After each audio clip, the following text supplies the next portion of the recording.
You're listening to the Bloodshed Baddies.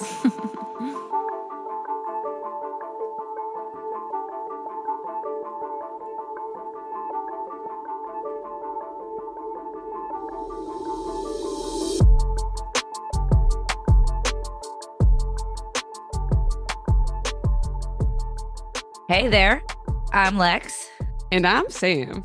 and we are the Bloodshed Baddies. Ow, ow, ow, ow, ow. Hi, What up, baddies. what up, what up? We missed you, per usual. So, Sam, I'm very excited. Why? For my Thank you. I case? don't know why you took that long to say why. No, because on Friday of this week, I Oh, am going to the Kelsey Ballerini concert. you are? I'm so I'm so excited. jealous. So that got me thinking. I obviously know both of our favorite concerts are Taylor Swift concerts, Duh. but I have two questions for you. I think I know the answer to the second one, but I have no idea the answer to the first one. Okay. My first one is, besides Taylor Swift, what is the best concert you have ever attended? The best. Oh, Nelly. I'm not like a huge concert goer. Like I haven't really been to many concerts, like looking back at my concert track record. I would probably have to say when two. I have two answers. One, when Brandon and I would go to Faster Horses. That was always so much fun. Faster Horses, for those of you who don't know, is like a music festival in Michigan and it's country music. Always so much fun. And I went to a Darius Rucker concert. It was also really fun. But then also, Brandon got me at while he was deployed. So me and my friend Megan, we went to the Glorious Sons concert, and it was like the small Royal Oak venue, and they were just so good, and it was just such a fun time. So that one comes to mind as well. So a couple. That's awesome. What about you, Garrett? So I think my favorite is I went to the When We Were Young Fest Oh, in yes. October, which is a big show in Vegas, music festival that has like all the 2000s emo and pop punk bands. And that was just like literally the most fun thing in my entire life. Amazing as can be. And then my second question is, if you could see anybody in concert, living or dead, who would it be? Elvis Presley, baby. I knew it. I I actually just knew listened it. to his daughter's memoir, and I'm listening to Priscilla, his wife's memoir right now because I'm in a total Elvis kick. So 100% Elvis. But what about you? So this is hard. I actually really don't know. I think another great concert that I've been to and was probably like on the top of my list, but I actually got to check it off is I went to the Elton John concert a couple years ago, and Jealous. that was super cool. But like probably somebody from the 70s. I do like really enjoy 70s music. I would also love to see James Taylor live. Also, Some good Elvis would be ones. cool. I think I have too many. I love concerts. I go to probably like 85 times more concerts than you go to. So, Oh, I was just going to say you're a concert person. I love oh no, I know concerts. who I want. I know my number one. Go, go. I want to see Eminem in concert. I somehow have not seen Eminem in concert yet. Girl, I haven't either. We should go. Ah, That would be fun. But are you ready, Alexis, for my case? We'll transition, bad transition, but go ahead. Are you ready? I am. Sam and I were talking about it a little bit earlier this week. I don't think I know it. Even when I looked it up, I it didn't sound familiar to me. So I don't believe her, and I think it'll come back while we're doing this because I feel like most true crime fans know about this case, but my oh my, did I forget or black out how wild it really was? This is gonna be so wild, Lex. Well, maybe I'm not most true crime fans. I mean, ain't that the truth? The court case is also bananas, so we'll be talking about that a lot as well. But today I am covering the murder of Travis Alexander. Travis Alexander was a California native born in the city of Riverside, July 28th, 1977. Mom's birthday. Oh, not 77 though. No, no, no. His father was Gary David Alexander, and his mother was Pamela Elizabeth Morgan Alexander. He had seven other siblings: Gary, Woo! Greg, Tanisha, Samantha, Hillary, Stephen, and Allie. I thought for a second they were all going to be G's when you said Gary and Greg. Like moms. Yeah. Sadly, it seems like Travis had a pretty tough childhood. His parents were drug addicts, and it wasn't a great situation. They were poorer, and there was abuse and neglect in the household. The timeline is a little murky, but around the age of 10 or 11, I believe, Travis moved in with his paternal grandparents, which seemed to be a way better situation. It is also unclear whether all of his seven siblings joined him right away or if it wasn't until later, but they all ended up there as well after the death of their father, who died in a car accident, so sadly, on Travis's 20th birthday. But regardless, his grandmother basically rescued them, and her and Travis were pretty close. His grandmother was a religious and a part of the Mormon faith. Travis's grandmother is the one who introduced him into this Mormon faith. Travis became a devout Mormon. He actually did a 2-year mission in Denver, then returned to Southern California, where he soon found work at Prepaid Legal Services, or PPL. Travis was a natural born salesman and quickly became a rising star at PPL and a motivational speaker as well. Through PPL, he's very, very successful and also found a good set of loyal friends. In 2004, Travis relocated to Mesa, Arizona for his job, but also because outside of Salt Lake City, Utah, they have one of the biggest Mormon communities. So he also moves there because of that. There, Travis has a big home, nice cars, good job. He seems to have it all, but he is harboring a secret. Oh, Travis Travis is a very sexual person and has broken the law of chastity, which is a pretty big deal in the Mormon community, I was which just gonna he's a say part in. Mormons not like that. They have their special underwear and stuff too. Yes. So he kind of is living this double life at this point. Ooh. In September 2006, Travis goes to a PPL conference in Las Vegas. At PPL conferences, they have this super nice banquet for the executives of the company at the beginning. So usually it was Thursday nights. The executives get 2 tickets for their spouse or significant other, and Travis did not have anyone to go with. So some of his friends were like, hey, we recruited this pretty hot chick. Let us set you up on a blind date. Wait, to like an executive conference thing? Yes. I would never want to go on a date with somebody to their like a first date to their executive conference. How intimidating. And that No. that is how 29-year-old Travis meets a 26-year-old Jodi Arias. Dun Oh dun my gosh. dun. They immediately find each other extremely attractive, although Jodi is living with an older boyfriend in Southern California at this time. Oh, wait. She agreed to go on a blind date when she's living with her boyfriend. Correct. Okay. Quick background on Jodi. She was born July 9th, 1980, and grew up in a stable home in Wairika, California. She was a quiet and good student. She was very artistic and very beautiful. Since she was a teenager, she was the type to always have a boyfriend, and I feel like we all kind of know someone like that. Yeah, also obviously because you already have a boyfriend and you're going on dates. Yes. From what was said about her relationships in later interviews, it seems like she had a pretty decent relationship with her siblings, but her relationship with her parents was not that great. Apparently, she gave her mom a really hard time for not going to college, which is kind of weird to me. Also, Especially like if she's born in the 80s, like not a lot of women before then went to college. very strange. As a teenager, she started rebelling and her grades started going down.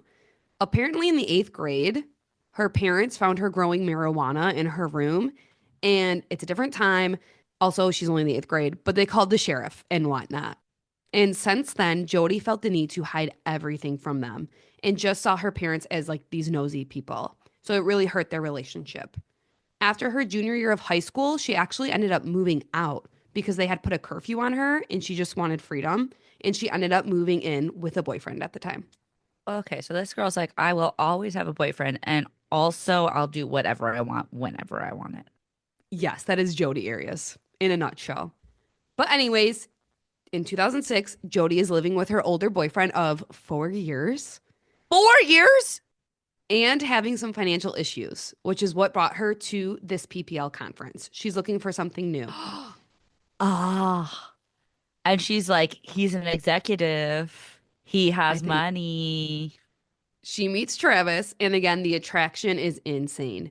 So much so that after the convention, within just a couple days, Jodi breaks up with her boyfriend of 4 years because I of guess at least she Travis. had the decency to do that. True. Like, yes, you did cheat on your boyfriend already by going on this date and talking to him for 4 days, but at least you didn't continue to lead the. I don't know. One of his friends will later say that from the beginning, Jodi was just completely obsessed with Travis. That's never a good sign. Besides living in different states, another problem between the two seemed to be that Jodi was not a Mormon. And this was really important to Travis. Within 2 months of meeting him, she decides that she wants to become a Mormon as well No, she doesn't. and She just asks wants to Travis have sex with him. to be her sponsor. So things are escalating quickly. In February 2007, 5 months after initially meeting, they make their relationship official. Although it is long distance, and because of that, they're meeting in different cities, going on trips together. It's all very exciting. They're also having sex with each other, which is a big no no in the Mormon faith. And their relationship is actually mainly just physical. And it ends in June 2007. So they were only like official for about 4 months. And like together for like 9-ish. Yes. Okay. Once they break up, Jodi moves to Mesa, Arizona to be closer to Travis. This is Wait, after the wait, breakup. wait. She says, we be long distance. It's Gucci. You break up with me. Oh, I should be on top of you. Okay, cool. She seems really stable. Like a really just like she's got her head on straight and she's not insane. She says it's because she wants to be more involved in the Mormon faith. Liar! Pants This on fire. this obviously upsets Travis. They had broken up and she moves to his state. But he's still having sex with her. Oh, you dumb boy. You dumb boy. She lives there until April 2008, so not too long, about 8 months. She will later tell a detective that she moved to Northern California because she felt she was too into Travis and he was seeing other women and she just needed a break and a fresh start. I mean, yeah, that would be smart if yeah. This brings us to June 9th, 2008, a couple months after Jodi moved away. Travis is going on a work trip to Cancun and he invited a friend, Mimi Hall. Apparently, Mimi and Travis tried dating, but she kind of said, like, hey, we're better off as friends. And they stayed friends. And then her and Travis became like travel buddies because they both liked traveling a lot. So they were both going to Cancun for his work retreat. That's super fun. Yes. Mimi hasn't heard from Travis, though, for about 5 days. And this is odd for them, especially with their travel plans. So she reaches out to his friends and family, and they haven't heard from him either. So Mimi goes to Travis's house, and there's no answer. So she calls two of her friends and they walk around his house. They see the dog is there, but no one else. So then they call a friend that they know has the garage code. And the three of them go through the garage, through the laundry room, into Travis's bedroom. His bedroom door is locked, and they unfortunately smell something bad. Oh no. Now, this is weird. Travis had two roommates, and the friends go to one of his roommates, Zach's door. His name is Zach. They go to his door. He comes out of his room and says he was watching a movie and didn't hear the doorbell. I'm so Zach, what? What? Zach says he thought Travis was already in Cancun. But he's just like our apartment is stinky. Well, it is a house, but Oh, our house is stinky. I mean, Enrique is I another guess they're roommate, boys. and he said he hadn't seen Travis all week. So kind of weird. His two roommates were home. Like you said, they didn't smell the smell, but they were looked into and had alibis and were cleared very early on. They're just dumb fucking boys. I Will don't say, understand it. when I first started dating my ex-husband, he lived in a house with multiple boys, and it smelled all the time. Not like decomposing body, but it smelled really bad. And they would fight over who was going to buy toilet paper. So there was never toilet paper in the bathroom because they would keep their own rolls in their individual rooms. So that way they didn't have to buy toilet paper for I'm everybody else. unwell. I'm unwell. And so, like, maybe it's not that far-fetched if this is how boys live. All right, that's fair. That's fair from that story. But Zach did have a spare key to Travis's room. So they open his bedroom door and see a lot of blood. There is a giant pool of blood in the connecting bathroom, and the body of 30-year-old Travis is in the shower, and he unfortunately is dead. So they call 911. Can you Just imagine knowing that your roommate was dead in his room for, I mean, it sounds like not just the night. and you were watching a movie. That would feel so weird. While his friends were breaking into your house. Boy, you need to get your life together. I know he watches his movies too loud. Just before midnight, Detective Flores arrives on the scene. Beside the bedroom, the house is actually very clean and orderly. There was no forced entry or anything stolen. In the bedroom's bathroom, blood is everywhere. There's even a bloody palm print on the wall. Wait, time out. I just had a thought, and maybe you're going to get to this thought. But the bedroom was locked from the inside. Correct. So, Unless someone had a key, but it was locked. so either someone had a key or it snuck out like a window.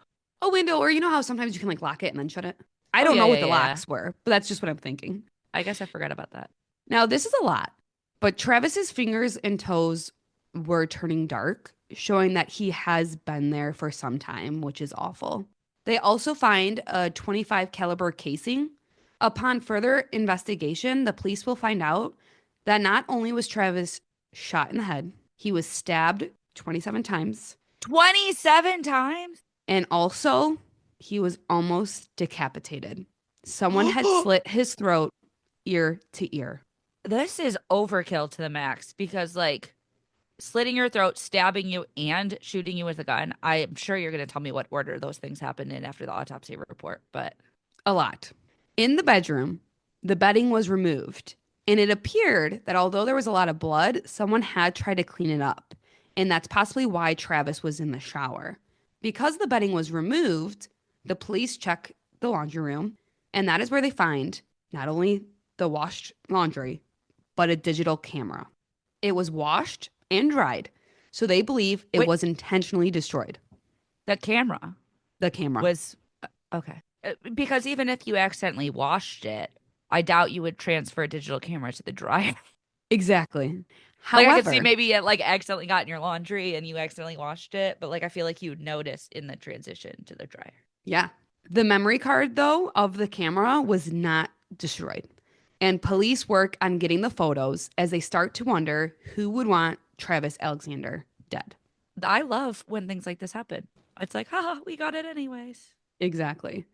Not long after the murder, Jodi Arias is the one that reaches out to Detective Flores. She says that she's a really good friend of Travis's and wants to be of any help.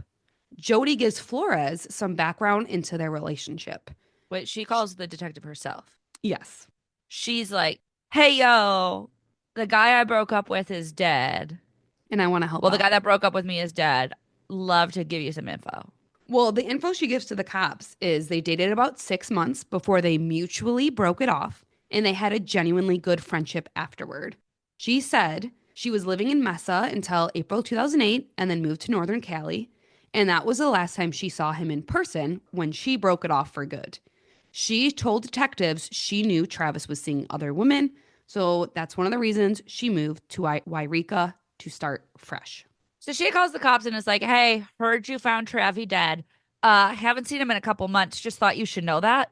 Trying to quote unquote help. Don't be suspicious. Don't be suspicious. Don't be suspicious. Best. Like what? Are you an idiot? Well, yes, because this is a different story than Travis's friends, Chris and Sky, told detectives. He was very close with them. They told detectives that Travis was the one who called it off because he started to see Jodi's crazy side. Initially, his friends really liked Jodi and thought that maybe she was the one, but they soon realized it was a roller coaster of a relationship and pretty toxic. The police asked them if they have any idea of anyone who would do this, and they both say yes, Jodi Arias, which is wild. Oh my God. You have to be full blown wildin' if somebody's going to be like, yeah, I could definitely see his ex girlfriend killing him. That's what I'm thinking. I could never, I don't think I know one person that I would be like, yep, that person. They flew I've off the met rocker.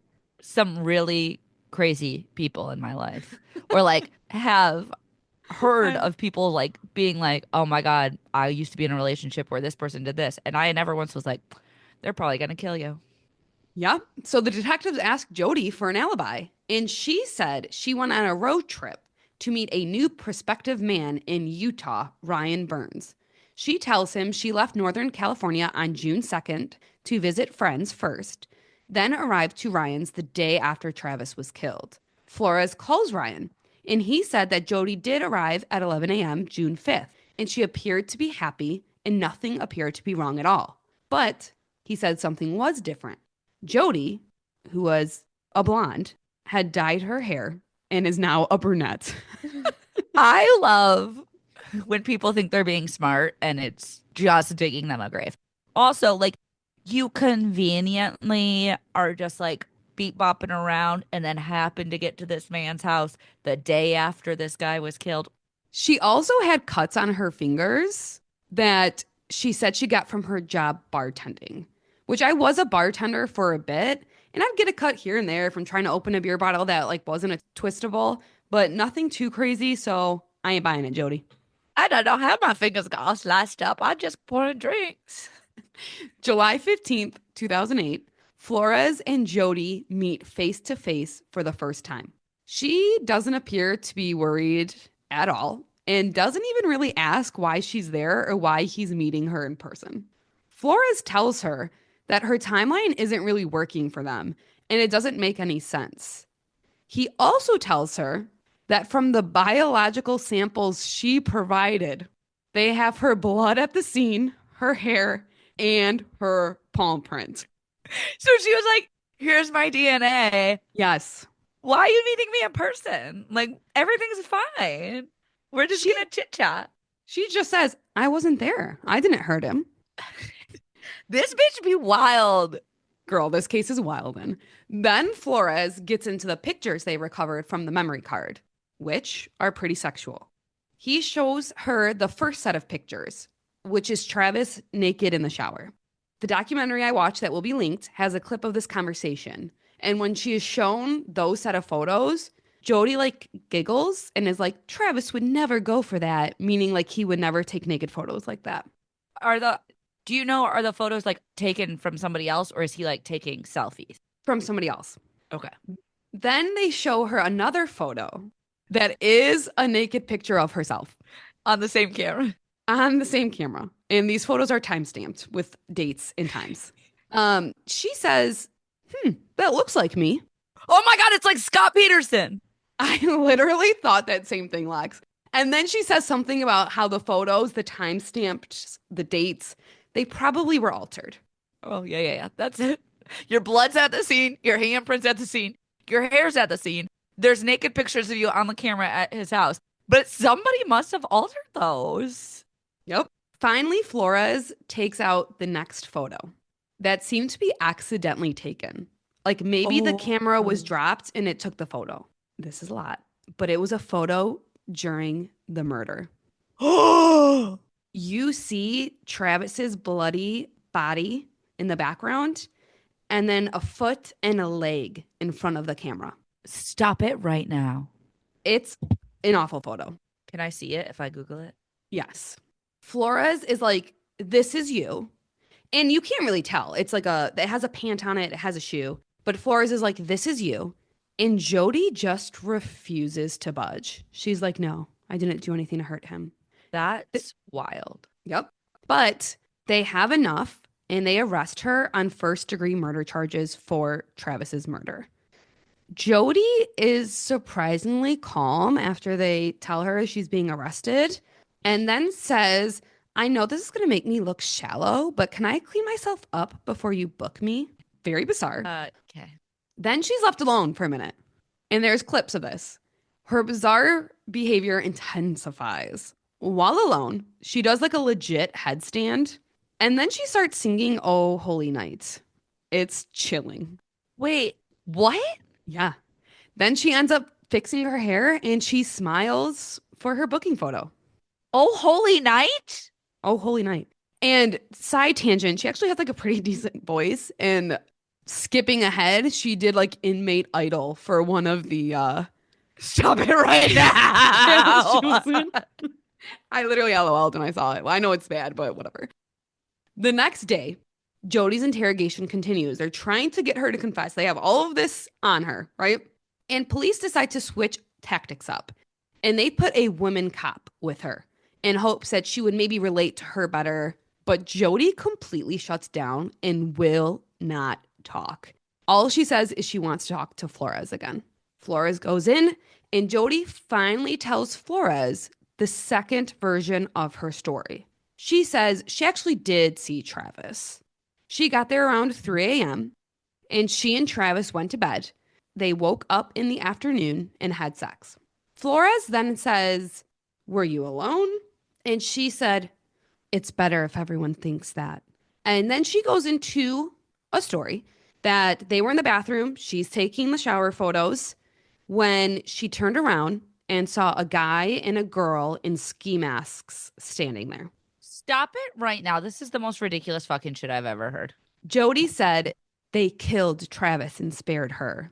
She supposedly ran into the closet, and there was an apparent struggle between her and the girl.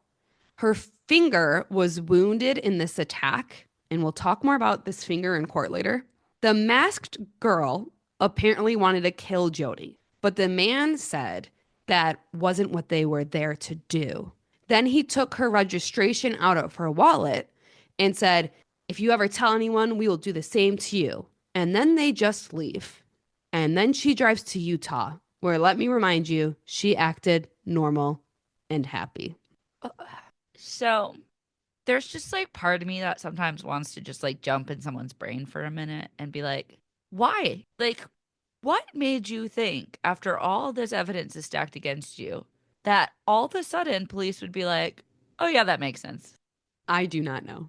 The police contacts her parents at this time, where they learned her background information. Her parents told police that they had a pretty strained relationship for over a decade, but that days after Travis's death, she started acting weird. Jodi told her dad that she had to leave because she might be blamed for something. And when he asked what, she refused to tell him.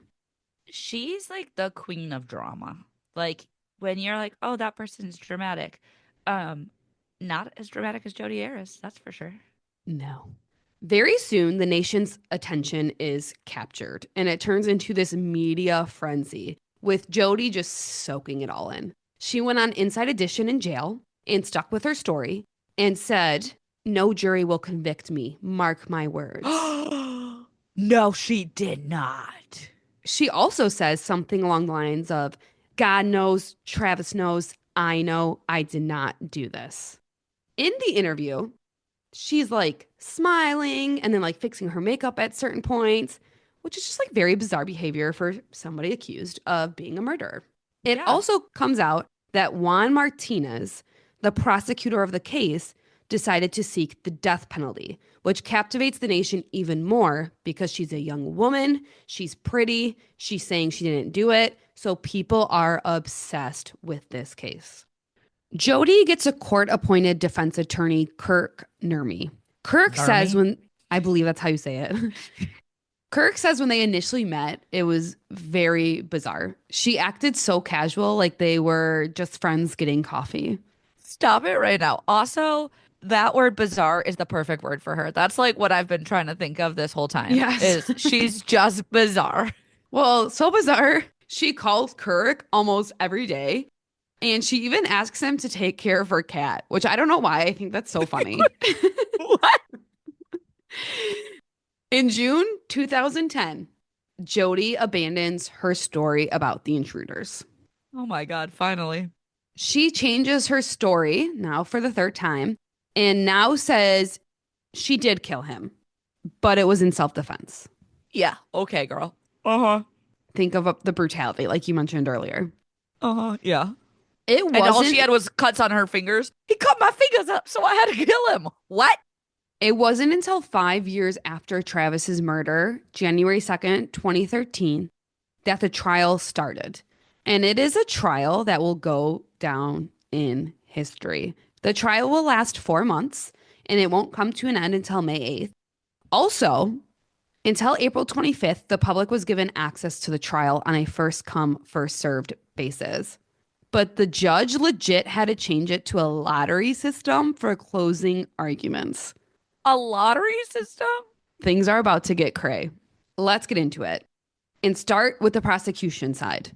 The prosecution's argument was basically that Jodi was obsessed with Travis and killed him because she was angry with him.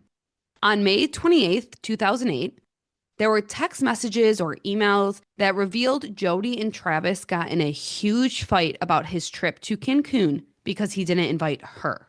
Why would he invite her? The prosecution said this showed that it was a revenge killing. They also say her self defense claim is bonkers, pointing out the brutal murder and overkill. And they argue that the murder was premeditation for a few different reasons. For one, Jodi turned her phone off driving to Arizona. Oh my God. She also saved her receipts from the trip and didn't have any for gas while in Arizona. It will come out later that she went to her ex-boyfriend's house and borrowed 2 gas cans as to not leave a paper trail in Arizona. Okay. Yes, this is premeditation all the way. But also, who the fuck keeps their gas receipts? And she was like, here's my That's what I thought was a stack little of fishy as gas well. receipts so that way I can prove that I wasn't in Arizona. Yep. They also bring up that on May 28th, the same date of the argument between Jodi and Travis about Cancun, Jodi's grandparents' house was burglarized. Along with some cash and some DVDs, a 25 caliber gun, the same gun as the casing that was found, was stolen from their house and never recovered. Oh, The prosecution brings Mimi on the stand, who was supposed to go to Cancun. And Mimi says that her and Travis did go on a few dates. And when she said, let's be friends, he was very respectful about it. She also says that he told her he had a stalker. Travis didn't say who, but he said she would get into his emails, slash his tires, and even sneak into his house through a doggy door and like sleep on the couch and stuff. sneak in through the doggy door? The prosecution rests. And now it is the defense's turn. And Oh they my God. stick with the argument that Jodi killed her ex in self-defense. And like most booty hole murderers, they completely victim blame. The defense's story is basically that she went to Travis's house where she was subjected to rough sex. After they were in the bathroom taking the photos, she dropped his new camera. This caused him to get violent, and he went into a rage and threatened to kill her. The camera that when she dropped it snapped a picture of his bloody body. Yes. So his body was just already bloody before he was even mad. They say if Jodi didn't defend herself, it would have been Jodi dead in the bathroom. The defense also says there's no way Jodi was obsessed with him because she was active on Mormon dating websites and went to meet that friend Ryan. So there's no way. Oh, yeah, yeah, yeah. But 1 + 1 = 2. Yeah. Exactly. The defense calls their witnesses. They call her ex-boyfriend, the one that she dated before Travis. And on the stand, he surprisingly says really nice things about her, like how she was really, really great with his son. But this is also where it's discovered that on June 3rd, he did give Jodi those 2 gas cans for the trip. Okay. Okay.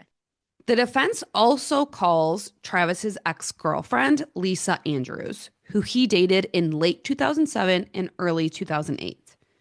They bring up an email that she sent him. And basically it said he only cared about her body and only thought about sex, and she didn't really particularly like that about him and was concerned. She also says they broke up because he was cheating on her with Jodi, which one of his former roommates told her.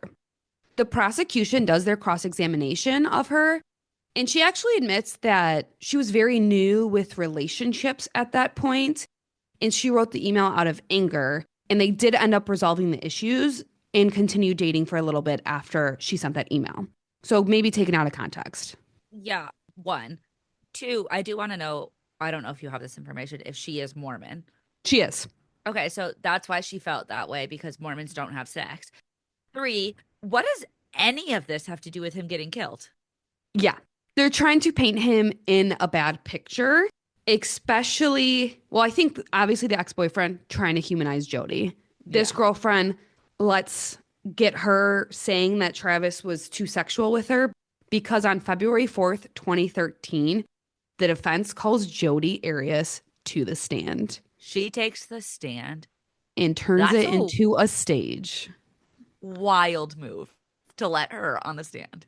Like Girl. that defense attorney who allowed that, he lost himself that case. I'm assuming he loses. I'm not sure. Jodi is sticking to her story that he attacked her and she had to defend herself. She then starts completely throwing Travis under the bus. She will describe altogether 4 abusive incidents on the stand.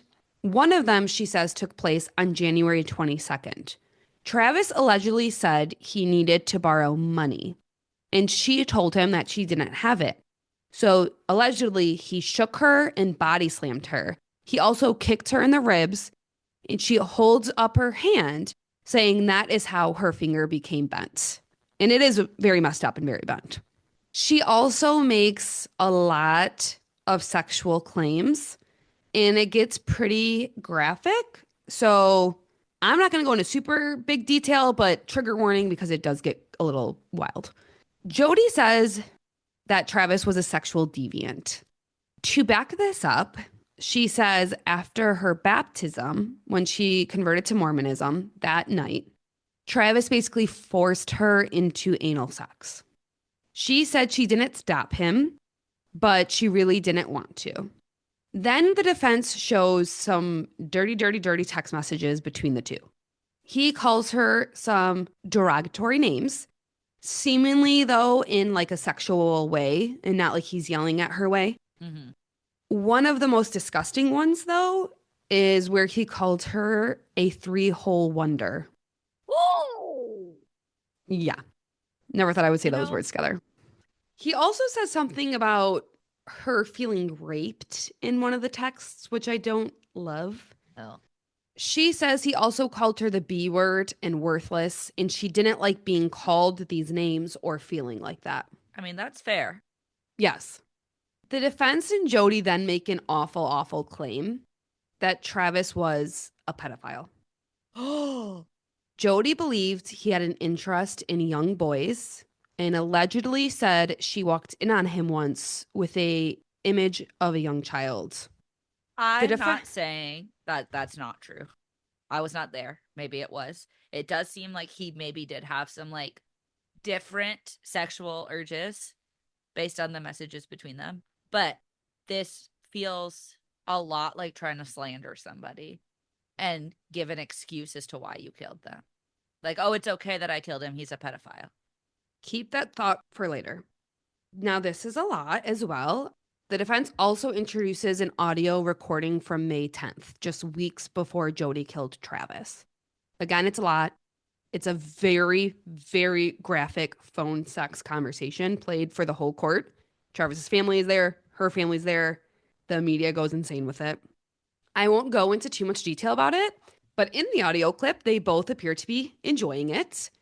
And he makes some pretty crazy comments to which Jodi responds to one of them. That is so debasing. I like it. Oh, Now, there is one comment that is interesting, especially what was just previously said about him. And it's awful and it's gross. And it does play in favor with what the defense was claiming. When Jodi is finished with that type of conversation, he basically said that she sounded like a 12-year-old girl enjoying her first time. oh, I don't like that. Not at all. That's a lot. I felt very gross after that. So, insane case, obviously. And after all of that craziness that I just mentioned, Jodi tells her story of events. She says she was taking the photos and the camera slipped. Travis flipped out, picked her up, slammed her into the tile, telling her a 5-year-old could hold a camera better than you. Jodi says she ran into the closet and slammed the door and grabbed his gun, so she's claiming it's his. He allegedly chased her, and she turned to him with the gun facing him. She said he was going to kill her, and since he almost did before, Jodi really believed him. So when Travis lunged at her, she shot him. He didn't go down, so that is why she says she also stabbed him. Where She did the knife also come from? I don't They mention just had this in a. here, but apparently they were like having a snack of an apple in bed, but she would have to have went and got it. So you're right in asking that. Okay. Just wondering. Jodi also says that she remembered nothing for a long time. There's a gap, and she doesn't know if she blocked it out, but she has no memory of stabbing Travis or dragging him across the floor. Her claims do contradict what the medical examiner said. The ME said there were defense wounds and the brain was perforated, meaning he would have went down rapidly. So the ME said the gunshot wounds and wounds to the neck came after the stabs. Wait, so she stabbed him 27 times and then shot him and tried to decapitate him. According to the ME, with the evidence, that's what he says. She says she shot him, then stabbed, then did the neck. Yeah, I just don't believe anything out of this lady's mouth. So No. After 8 days, 8 whole days of direct examination of Jodi Arias, cross 8 days. examination, yep, Holy cross shit. examination begins. The prosecution asks her, were you crying when you stabbed him? What about when you shot him? What about when you cut his throat?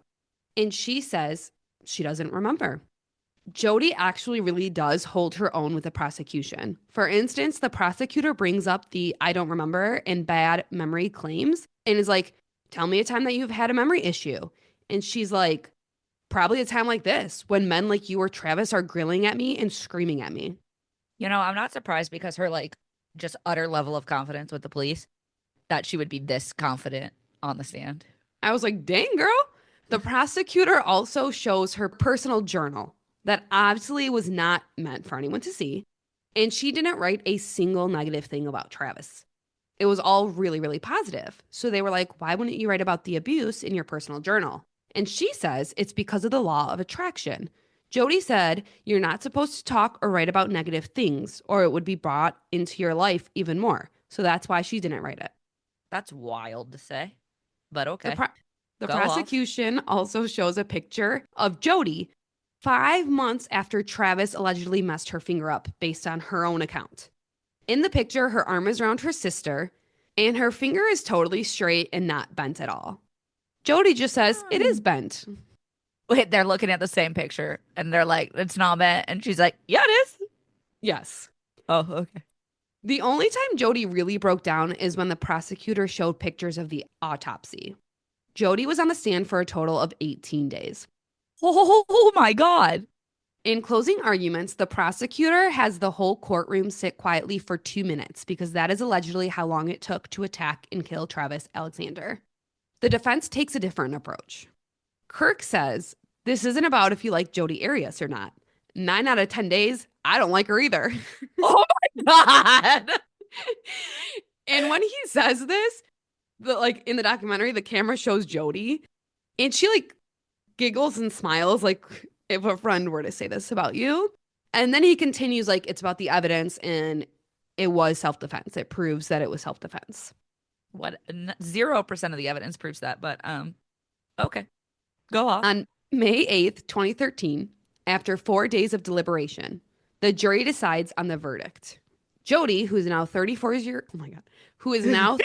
years old, is found guilty of first-degree murder of Travis Alexander. Jodi seems genuinely shocked by these results, while hundreds of people outside are cheering and celebrating. Soon after the verdict was read, in Jodi Arias fashion, she gives an on-camera TV interview. Jodi says when she heard the verdict, she went blank. She felt extremely overwhelmed because she did not premeditate Travis's murder. She also makes a bizarre comment that she believes death is the ultimate freedom and would rather have that as soon as she can get it. So basically, she is saying she wants to be sentenced to death. Because it's the ultimate freedom. At the sentencing, Travis's family spoke about how he was the anchor of the family. When his sister Samantha spoke, there wasn't a dry eye in the courtroom. Unfortunately, Travis's grandma was not able to speak because she died shortly before jury selection. Then, Jodi makes a statement, which is odd. I know they gotta let you do it, but Jesus Christ, why are we letting her talk again? She first admits to lying about her story a few times and says she wanted to save Travis's reputation, which is why she lied. Then, she pulls out a t-shirt that she designed. No, she does not. It's just a white t-shirt with purple writing that says survivor on it.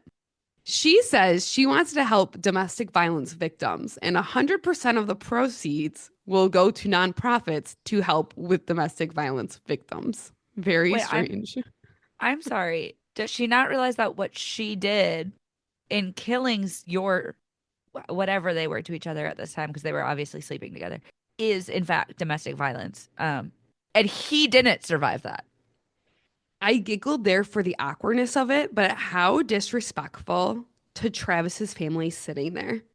I That's couldn't imagine the anger running through my veins at that moment. it's it's unreal. Unreal. Jodi then asks for life for her family.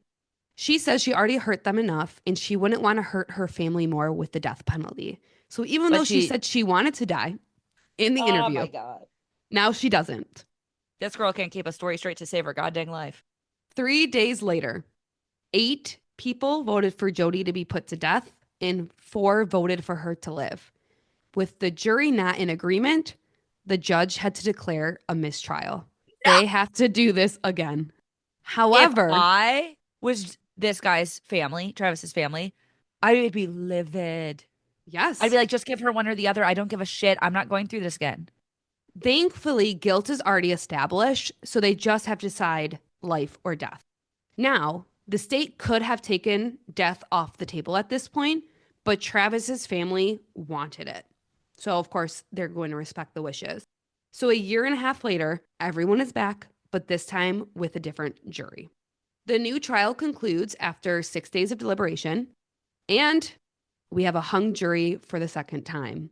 Another mistrial.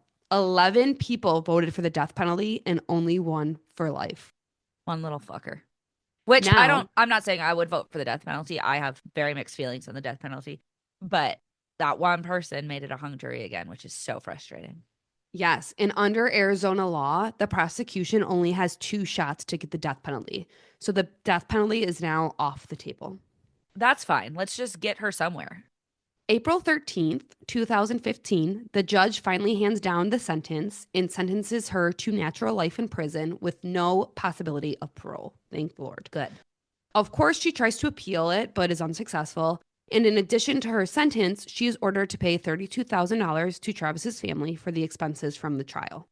Jodi Arias is spending her life in Perryville Prison for women in the Phoenix area. She is currently assigned to work as an aide in the library.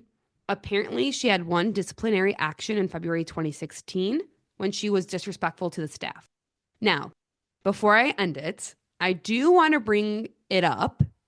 There's another Lifetime documentary I watched that will be linked. It was interesting. While awaiting trial and on trial, Jodi was at the Estrella jail and she had a cellmate, Tracy. Tracy's girlfriend, Donovan, was also in the prison and both were friends with Jodi. This documentary is from their perspective. They are on it, they're telling their side of the story. Now, I don't know how truthful it is, but they do show a polygraph at the end from Donovan asking her if specific things she said was truthful. And it does show she passed it. However, I know, with polygraphs, they're not 100% the truth. So take what I'm about to say with some caution. Tracy and Donovan started out very close to Jodi. They both actually have like multiple tattoos on their body that Jodi tattooed them with in prison. Jodi also, although not legal, married them in jail. Wait, Jodi married them? Yes. Okay. They say Jodi was very flirtatious with the guards to get what she wanted. But then they say that they saw a different side of her and now realize that Jodi was extremely manipulative and controlling. Jodi put a lot of her attention on Donovan, probably for protection in jail. Jodi allegedly told Donovan that she was really upset that Travis chose another woman. So much so, she would drive up and sit in his yard and watch him. So she is admitting to these stalking claims. She also allegedly told Tracy that she went there to kill Mimi, but instead killed Travis. Tracy also claims that Jodi asked her one night what would make it okay to kill someone. And Tracy said if someone was a pedophile. Oh, Remember her claims about no. Travis. When Donovan got out of jail, She was still close with Jodi, and she took care of Jodi's social media accounts and also went to her trials. She met with her family. She talked with her very often. Apparently, Jodi wanted her to harass some people on the social media accounts. But allegedly, Jodi asked Donovan if a male friend who was not named could stay with her for a few days. Allegedly, this man talked about being at the crime scene and helping Jodi kill Travis. What? Donovan ended up cutting ties with Jodi after Jodi said she wanted to accuse her father of molesting her to help her case. And Donovan said they had this discussion in jail while Donovan was there. And she said, no, no one's ever touched me. I've never been molested. Like, my dad never touched me. So she realized that Jodi was a selfish liar. She really liked Jodi's father, actually. Like, when the sex tape was playing in the courtroom, she took the Jodi's father outside. Again, I don't know if this is 100% truthful, but kind of weird. Some things add up. I thought it was interesting and I just wanted to mention it. But Lex, that is the murder of Travis Alexander and the wild, wild, wild court case that went along with it. Uh, no matter what, I think we say this every time, no matter what happened between them, no matter what claims are true and what claims are false, like no one deserves to be killed. Exactly. And I think for me personally, it's hard to believe that Jodi was still dealing with this abuse when she lived far away and did not have to drive to Travis's house. Yeah, I think that, there are certain people that just when they're together, they're like so toxic and apart, they're Yes. fine. I feel like they probably brought out the worst in each other. From Yeah. what And I I research, I don't know them at all. I don't disagree that there was like definitely some like sexual stuff going on with this guy, but like doesn't mean you got to get killed. No, no. And like breaking in through people's doggy doors and sitting in their yard is just like not okay ever. No, that's 100% stalking. Like, you should go to jail for that. I know, it's a rough one. She's just like Wild. the amount of lies from the very get-go and the like inserting yourself in this case. She is a clear liar. So if some of what she said was true, no one will ever believe her. No one will ever No, believe her. maybe I need some of her confidence though. Not as crazy. No, I don't want to be crazy, but maybe I just need to be a little bit more confident in who I am. Like She you were, was. she was confident. Yes. Yes, she was. She's crazy. She's wild. I can't believe you never heard of it. Bizarre, bizarre. There's just no better word to describe her than bizarre. Word of the day, bizarre. Well, thank you so much for listening. Please follow our podcast either on whatever you're listening to or on Instagram at Bloodshed Baddies and give us some nice reviews. Reviews help people find us, and the more people that find us, the longer we get to do this. Also, if you have any case suggestions, which we totally love, we have some coming up, send us an email to bloodshedbaddies@gmail.com. Intro music is made by our awesome cousin Vinny. We miss you. Tell a friend and tune in next week. Bye, Baddies.